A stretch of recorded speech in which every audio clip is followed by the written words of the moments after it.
이 조국 장관의 동생의 영장을 기각한 판단, 법원의 판단에 대해서 전직 영장 전담 판사가 기준을 공개하라, 법원. 이렇게 지적을 했습니다. 함께 보시죠.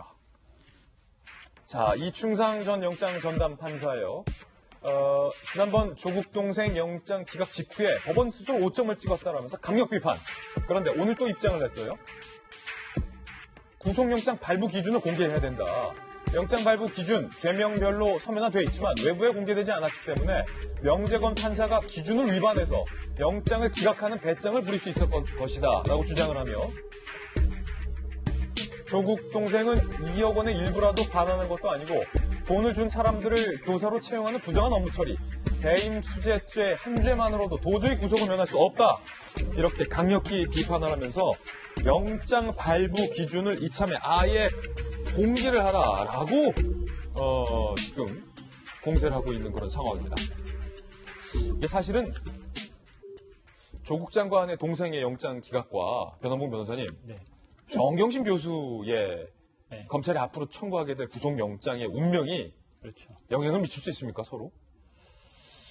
영향을 미친다기보다는 법원에서 지나치게 약간은 정치적으로 판단한 것이 아니냐라는 생각은 가질 수가 있을 것 같습니다. 그러니까 이제 이충상 전 판사가도 말씀을 하시는 것이 예를 들자면 사기라든가 절도, 강도 같은 죄의 경우에는 수도권을 기준으로 1억 5천만 원 정도면 구속을 한다는 것이 저희 일반적인 법조인의 상식이거든요. 아, 그래요? 예. 그리고 이제 이렇게 배임이나 뇌물 같은 게 있을 경우에는 5천만 원은 구속 기준. 그걸 이제 저희 일반적인 기준으로 보고 있습니다. 보통 5천하고 1억 5천. 예, 그렇죠. 사기는 1억 5천, 일반 저런 뇌물 같은 경우에는 5천만 원 정도면 구속을 할 수 있다라는 것이 일반적인 상식으로 보고 있는데. 여긴 2억이잖아요. 2억이니까 왜 2억인데 구속을 안 했냐라는 것이 문제가 되고 있을 것 같고, 이제 뭐 두 가지 혐의가 있잖아요. 운동학원에서 허위 소송을 한 것이냐. 사실 그 부분은 논란의 여지가 있습니다. 그러니까 저조차도 만약 그걸로 영장을 기각했다고 한다면 거기에서는 피의자의 방어권 보장에서 그럴 수 있다고 아마 수긍을 했을 겁니다. 예. 충분히 거기에 대해서는 뭐 좀 지나친 수사로 볼 수도 있을 것 같고 법리적으로 고려할 점이 많으니까 그 부분은 영장을 안 칠 수도 있다. 근데 문제는 교사 채용에서 부정한 청탁을 받은 그 2억 원의 뇌물이라는 문제거든요. 더구나 그거는 돈을 전달한 사람들은 다 구속이 됐어요.